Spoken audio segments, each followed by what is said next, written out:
Ayan, hello po. Good noon. Magluto tayo ng lasagna ngayon.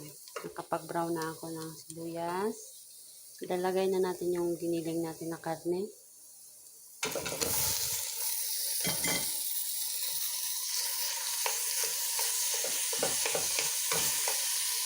Then, lalagyan natin ng spicy. All spicy ng Arabic. Ito ang spicy niya. Cinnamon, kamon, black pepper, salt, then ginger powder. Lagyan natin lahat. Halo natin. Hayaan muna natin ng mga 1 minute or 2 minutes. Yan, tignan na natin. After 1 minute, nakapag-blender na ako ng tomato tsaka tomato paste. Hinalo ko na. Lagyan na natin.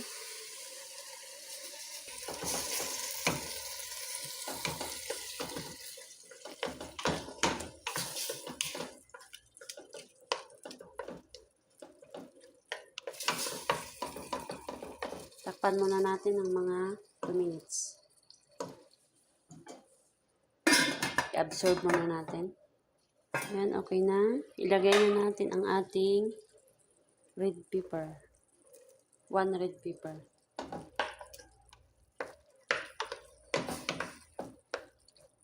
Then, lagyan natin ng half liter na water.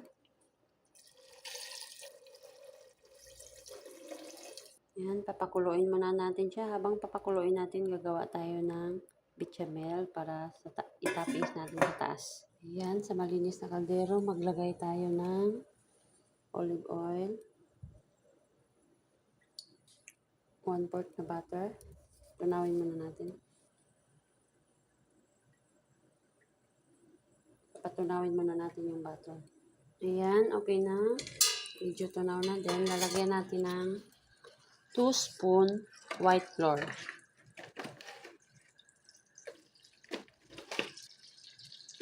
Mix natin. Hanggang sa matunaw ang flour.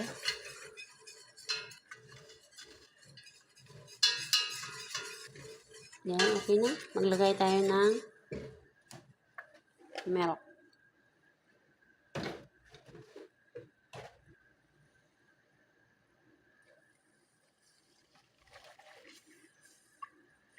Yan.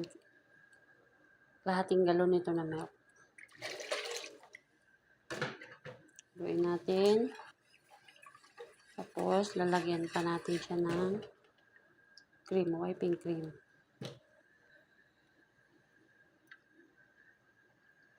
Mga 2 spoon. 2 spoon na whipping cream. Then, lagyan din natin ng 1 spoon na cream din. Ito ay butter cheese cream.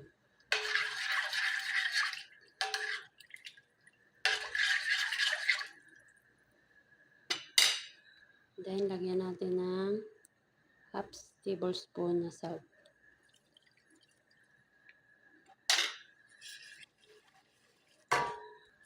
Then, black pepper. Kunti lang, kaya maanghang. Pa-boil muna natin, pa-sticky natin. Ayan. Sticky na ang ating bechamel, tsaka kumulo na rin ang ating karne para sa bechamel sa ating lasagna. Gagawa na tayo ng lasagna. Ayan, dito natin ilalagay sa siniya, medium ang ating lasagna. Ito na ang ating lasagna. Ito siya. Lagay natin ng paisa-isa. Ayan, ganyan siya. Ayan, tapos ilalagay na natin itong karne na ating ginisa.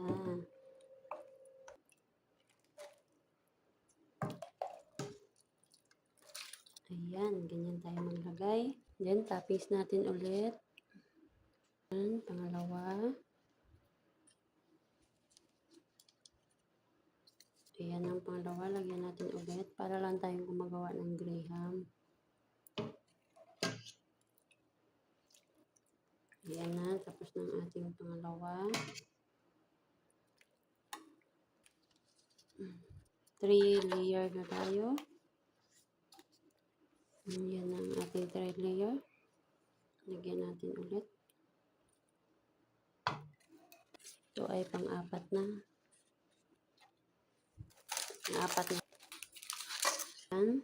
Okay na yung pang-apat natin na layer. Ayan, okay na. Lagay na natin ngayon ang ating cheese. Lagyan natin ng cheese. Ito na cheese. Arabic. Ayan siya. Kinadkad ko na yan. Tsaka mozzarella. Lagyan natin ng mozzarella.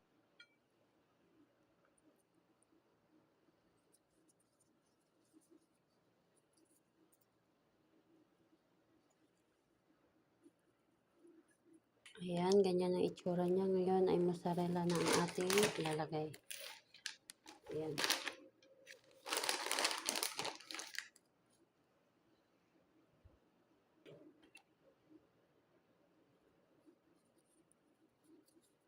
Ayan na ang kanyang itsura. Ayan. At ngayon, ilalagay na natin ang ating bechamel na ginawa.